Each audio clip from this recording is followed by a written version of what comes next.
Durante el estado de emergencia se ha impulsado el uso de tecnologías por parte de los niños, niñas y adolescentes, sobre todo el uso de Internet. Sin embargo, eso provoca que estos menores de edad estén más expuestos y sobre todo en una situación de vulnerabilidad. Vamos a hablar inmediatamente con David Villarreal. Él es decano del Colegio de Psicólogos de Lima y Callao. Señor Villarreal, ¿cómo está? Muy buenos días y bienvenido a Central Informaciones. Muy buenos días, es un placer estar con ustedes en esta mañana, muy contento para responder las preguntas que me formulen. Le agradezco, señor Villarreal. ¿Cuál es la labor en estos momentos del Colegio de Psicólogos, teniendo en cuenta que pues hay una exposición, digamos, más alta que antes, que lo que veíamos antes de la pandemia por el uso constante de Internet, el uso de la tecnología por parte de los pequeños en casa? Bueno, nosotros tenemos ahora un programa de emergencia. Tenemos 188 líneas con 188 psicólogos que están brindando atención gratuita a la población que desee llamarnos. Lo único que hay que hacer es visitar nuestra página de Facebook y allí vamos a encontrar los teléfonos, ¿no? Y ya estamos completando casi las 6.000 llamadas, las 6.000 atenciones en todo este tiempo, orientando a la población en diferentes aspectos, ¿no? Claro. Manejo de la ansiedad, la depresión, del confinamiento, tanto con los adultos, los niños, los adolescentes también. ¿Cómo hacer, señor Villarreal, para aquellas personas que han perdido a un ser querido, no sé, de repente en estos, o a raíz de COVID-19, o que ya han perdido a sus seres queridos antes incluso de la pandemia? Porque antes se solía decir, bueno, salgo de viaje, me distraigo, me voy a trabajar, me distraigo, converso con los amigos y me distraigo. Ahora estamos en confinamiento. ¿Qué tipo de ayuda, qué tipo de consejo le dan a estas personas? Cuando uno pierde a un ser querido, uno entra en una etapa de duelo.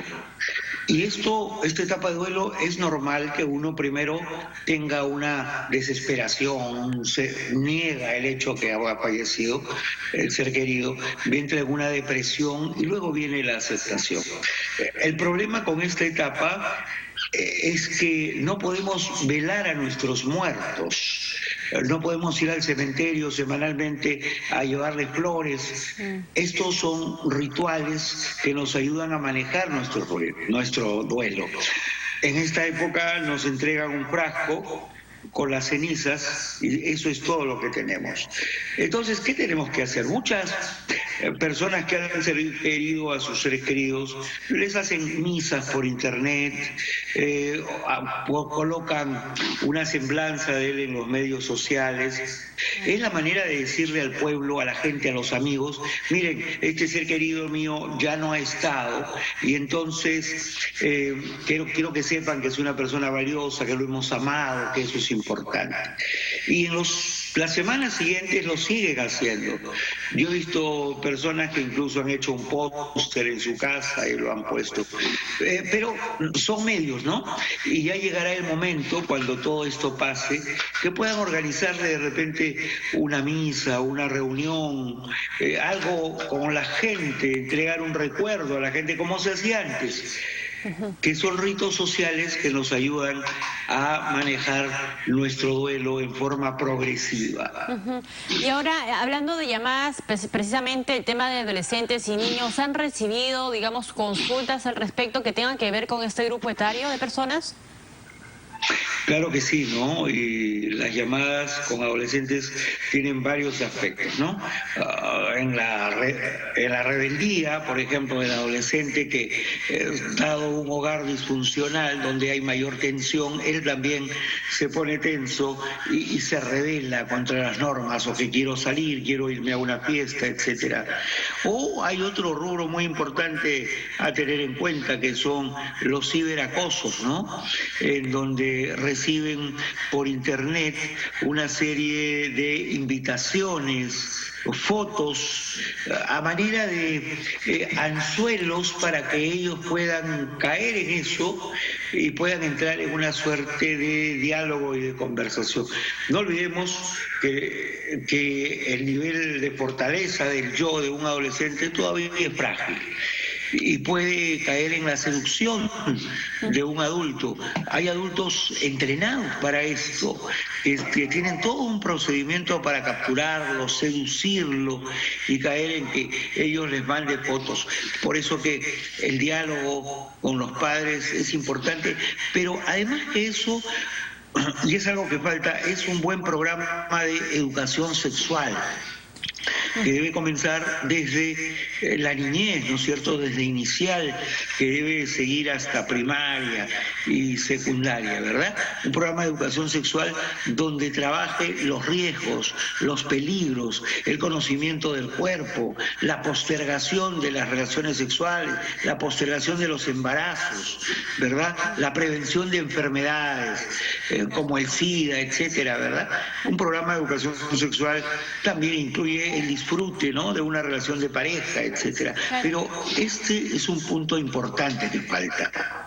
Y cuando hablamos quizá de educación sexual, siempre lo asociamos al colegio y algunos padres dicen, bueno, tarea del colegio, tarea del maestro que le enseña a mi hijo o a mi hija este tema de la educación sexual, cuando en realidad también podría empezar desde casa, ¿no, doctor? Claro que sí, la educación sexual empieza en el hogar, desde que nosotros les empezamos a enseñar los órganos genitales. Este órgano es el órgano masculino, se llama pene, no se llama de otra manera cuando los nominamos de la forma adecuada. Cuando los hijos nos ven que papá y mamá se dan un beso en la boca con amor y cuando a ellos los besan en la cara estableciendo diferencias, ¿verdad? Desde luego, en el diálogo, cuando ellos nos hacen sus preguntas, ¿de dónde vengo papá? ¿De dónde vengo mamá? Cuando nos notan aplomados, tranquilos, serenos, hablándoles con respecto a su edad. Cuando la niña nos dice, un chico me gusta, se me ha declarado, sin escandalizarnos, sino más bien dialogando con tranquilidad. O cuando nos dicen, mi enamorado me ha dicho que le dé la prueba de amor, quiere tener sexo conmigo.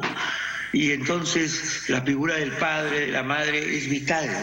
Un padre sabio, prudente, tranquilo, que sepa ver los caminos y orientar adecuadamente es importante. Y en el hogar comienza la educación sexual. Por supuesto. Y ahora, el rol de los padres, señor Villarreal, en el caso de estas situaciones de ciberacoso, ya con el uso del Internet, ¿cuál debería ser la postura del padre frente a estos hechos? Bueno, en este proceso de educación sexual, el padre debe de dialogar con su hijo al respecto de los peligros también, empezando por el cuerpo, ¿no? Entonces tu cuerpo es tuyo, tu cuerpo es único y nadie sino tú tiene derecho a tocarlo. Tienes tus partes íntimas, tienes tus partes privadas, ¿no es cierto? Cuando tú enseñarle los peligros del Internet, el Internet es valioso, nos ayuda, nos enseña, nos da conocimiento, pero también tiene sus riesgos. Y hablar con esto de una manera clara, tranquila, es un diálogo de padre a hijo, por eso hay que cultivar mucho el diálogo, la conversación, la confianza. Y cuando esto ocurra, nuestros hijos nos lo van a contar. Pero si tenemos una comunicación distante y no nos acordamos de ello, solamente cuando hay peligros, cuando hay dificultades, o asumimos una posición solamente de castigo, de censura, desde luego nunca nos van a decir que vamos a tener hijos expuestos a estos peligros.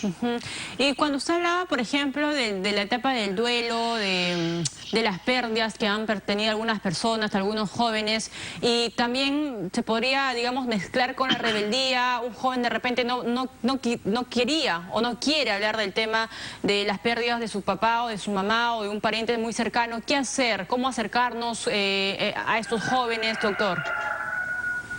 Cuando hay duelo en una familia está en crisis. Y la manera en donde vamos a superar en familia esta crisis es recomponiéndonos, reagrupándonos. Y esto se produce dándonos más afecto, cariño, abrazándonos más, conversando más. Ahora no podemos abrazarnos tanto, pero dialogando más, estando cerca, diciéndonos yo te amo. Esta persona que se fue seguramente quisiera que nosotros sigamos la vida y vamos a dialogar cómo vamos a seguir la vida. Y entonces la cólera, la rabia se va a diluir porque voy a tener un ambiente que me protege, que me da afecto, y que mis rabias, mis cóleras naturales, porque se ha muerto mi papá, mi mamá, mi hermana, mi abuelo, van a poder ser canalizadas en ese ambiente de comprensión. Si usted tiene un familiar que ha fallecido, únase más con su familia. Es el tiempo de querernos más, de decirnos cosas agradables, de conversar, de dialogar, de sentir que tenemos una familia que nos apoya y que es nuestro soporte. El tiempo hará su obra progresivamente. Señor Villarreal, le agradezco muchísimo, pero antes quería pedirle el nombre del Facebook del colegio para que las personas puedan ingresar y algún número telefónico también. Muchas gracias. El nombre del Facebook es Colegio de Psicólogos de Lima y Callao. Yendo a este número de Facebook, ustedes van a poder encontrar 188, más que un número, visítennos, y ahí van a encontrar 188 líneas a las que directamente un psicólogo los va a atender con toda confianza, con toda voluntad y gratuitamente. Estamos para servirlos. Muchísimas gracias, doctor David Villarreal, decano del Colegio de Psicólogos de Lima y Callao, con nosotros, dándonos algunas sugerencias, recomendaciones, en caso pues estemos pasando por un mal momento, ansiedad, depresión, sobre todo los pequeños de la casa. Con esta información nos vamos inmediatamente a una pausa, pero regresamos con más aquí en Central Informaciones.